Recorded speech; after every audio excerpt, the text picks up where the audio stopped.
Hola, ¿cómo están? Bienvenidos nuevamente a un video más de tu canal Diego Andrés Ajedrez. Hoy seguimos ampliando nuestro repertorio de aperturas, como siempre de la mano de, claro que sí, de la zona del rey. Hoy vamos a conocer brevemente la parte introductoria de la variante Rubinstein de la línea principal de la defensa francesa.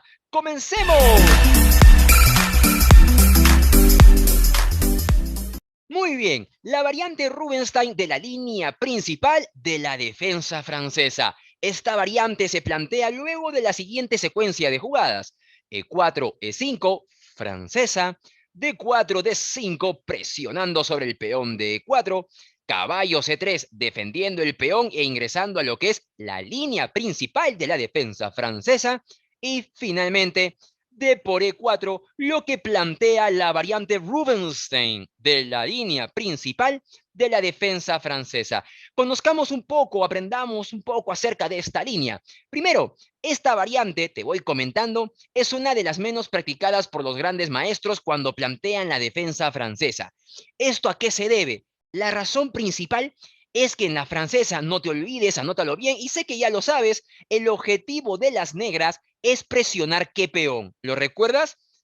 Exacto, anótalo en los comentarios de las redes sociales y de YouTube.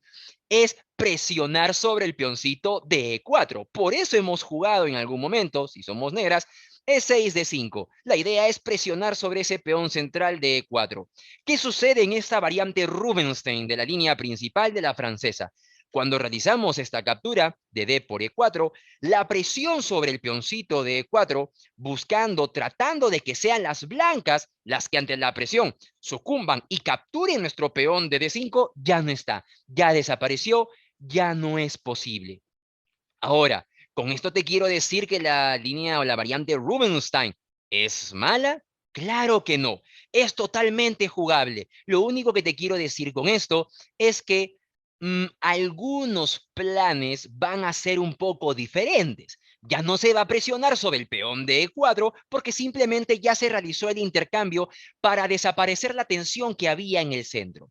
Uno de esos planes que se van a seguir en la variante Rubinstein tiene que ver con el desarrollo del caballo del flanco de rey. ¿Qué es lo que pasa?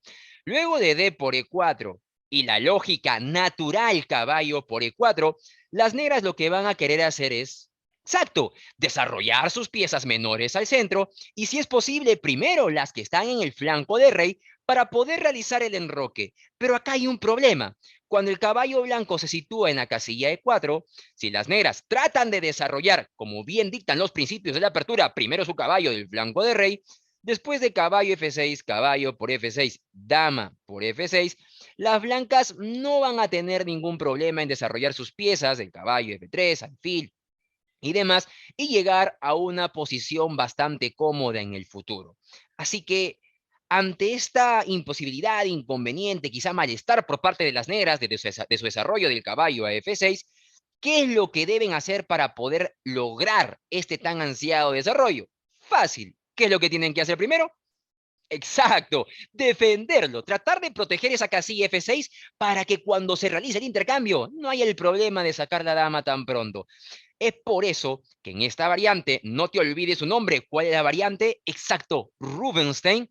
El bando de las negras va a continuar con una de dos jugadas que justo van a hacer movimientos que permitan defender este caballo cuando se desarrolla la casilla F6. Una alternativa es, lógico, claro que sí, alfil E7 y la otra que es la que vamos a ver en este vídeo, es caballo D7. Ambas alternativas, alfil E7 y caballo D7, totalmente válidas para defender el caballo, pero en este vídeo, para simplificar, vamos a centrarnos en caballo D7. Ahora sí, luego de caballo D7, las negras, en su próximo movimiento, van a poder jugar, van a poder realizar el desarrollo del caballo del flanco de rey. Pero viene la pregunta antes, es el turno de las blancas. ¿Cómo van a continuar las blancas? ¿Tú qué dices? Exacto, sin complicarse mucho la vida, como siempre el ajedrez es relativamente sencillo, hay que continuar aplicando los principios básicos de la apertura y hay que continuar con el desarrollo de piezas. Así que las blancas en esta posición sin complicarse mucho, deben continuar con caballo F3, desarrollando una pieza menor al centro. Luego de la natural, lógica, consecuente caballo G, F6, que ya está defendido por el caballo de D7 y que amenaza al caballito de E4, las blancas pues tienen dos alternativas, ¿no? Porque recuerden que hay una amenaza y siempre hay que aplicar alguno de los 5 métodos que tenemos para solucionar amenazas.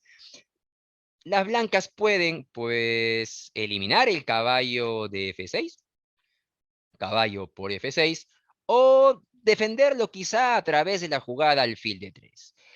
Te comento que en cualquiera de los dos casos no hay mucha diferencia, la verdad. Por ejemplo, si las blancas juegan alfil de 3 primero, después de caballo por E4, alfil por D4, caballo F6, llegamos a esta posición, alfil de 3. Mírala con mucha atención.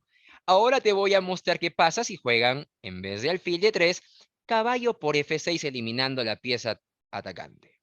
Si ahora juegan caballo por F6, caballo por F6 y alfil de 3. Y oh sorpresa, llegamos a la misma posición. Entonces, ya sea que las blancas capturen caballo por F6 o defiendan su caballo con alfil de 3, no va a haber mucha diferencia en ambas variantes. Pero, aunque no hay muchas diferencias, sí hay una bastante interesante y que va a generar la posibilidad de plantear una línea diferente, una famosa línea que es la que nos interesa hoy día mencionar, y esa es la línea de capa blanca. ¿Cómo se plantea esta línea? Te lo muestro. En esta posición, las blancas no juegan alfil de 3, sino que juegan caballo por F6, y después de caballo por F6, caballo E5. Y ahí está planteada la línea de capa blanca. Ahora bien, ¿cuál es la idea de esta variante denominada línea de capa blanca? Te lo cuento rápidamente. Sucede que en la defensa francesa, una de las ideas del bando de las negras va a ser siempre jugar el peón a C5 para eliminar el centro de las blancas y, si es posible, si se da el intercambio de peones, intercambiar las damitas. Con la línea de capa blanca, esta idea de las negras ya no es tan fuerte. Te lo muestro. Si, por ejemplo, las negras juegan peón C5, luego de, ajá, ya lo viste, claro que sí, luego de alfil B5 jaque y alfil D7, las blancas pueden capturar este alfil de D7, pero ya no con su alfil, como hubiera sido en otro caso en el que no jugara la línea de capa blanca, sino que ahora lo pueden capturar con el caballo. Y luego de caballo por D7, caballo por D7 en roque corto, las blancas tienen una posición más cómoda que el de las negras y cuenta también con mayores posibilidades de llegar a un final favorable, teniendo en cuenta que el rey enemigo está en el centro y que está con la pareja de alfiles en una apertura semiabierta, que muy pronto pues va a tener un centro relativamente abierto. Ahora bien, sencillo, ¿verdad? La idea de capa blanca, que el caballo D5 presione sobre D7, este caballo D5 presione sobre D7 para un posible jaque en caso las negras jueguen peón C5 y poder cambiar este caballo por el alfil. Bien, pero hay que comentar, hay que indicar que no siempre las negras van a jugar peón C5. De repente tú me dices, hey Diego Andrés Ajedrez, y si las negras no juegan C5 y por el contrario priorizan el enroque con un desarrollo de pieza, como es por ejemplo alfil D6, ¿qué hacemos? ¿Alfil B5? Ya no, porque hay un peoncito que puede bloquear en C6. ¿Cuál sería la idea entonces en esta línea de capa blanca? Si nos jugaran, por ejemplo, alfil D6, pues debemos continuar con nuestro desarrollo de pieza. Hay que desarrollar uno de los alfiles. Yo te recomiendo desarrollar primero el alfil de casillas negras, porque este alfil de casillas blancas todavía está a la espera. Si las negras juegan peón C5, este alfil todavía puede ir de golpe, de inmediato, en una sola jugada a B5. Así que todavía no hay que definir su ubicación. Por eso que desarrollamos primero el alfil de casillas negras. Podemos jugarlo a alfil G5. Y luego de enroque corto, en este caso, ahora sí, al perderse la posibilidad de jugar alfil B5, fíjate que aunque el peón no ha jugado a C5, ya no tiene el mismo impacto porque el rey se enrocó, ya podemos definir la casilla de nuestro alfil de casillas blancas y moverlo a D3, definiendo de esa manera la ubicación de todas nuestras piezas menores. Y así culminamos el estudio del conocimiento de una nueva línea, de una nueva variante de la defensa francesa, que es la variante Rubinstein. De esta variante Rubinstein hemos conocido, exacto, la línea de capa blanca, jugada interesante con caballo de 5 presionando sobre esas casillas blancas. Si te ha gustado este video, compártelo, dale me gusta, activa la campanita. Todos los lunes estamos subiendo videos en las mañanas. Y como siempre, no podemos irnos sin darle un gran agradecimiento y un fuerte abrazo a todo el equipo de ¿quién? Exacto, de la Zona del Rey. Nos vemos. ¡Chao!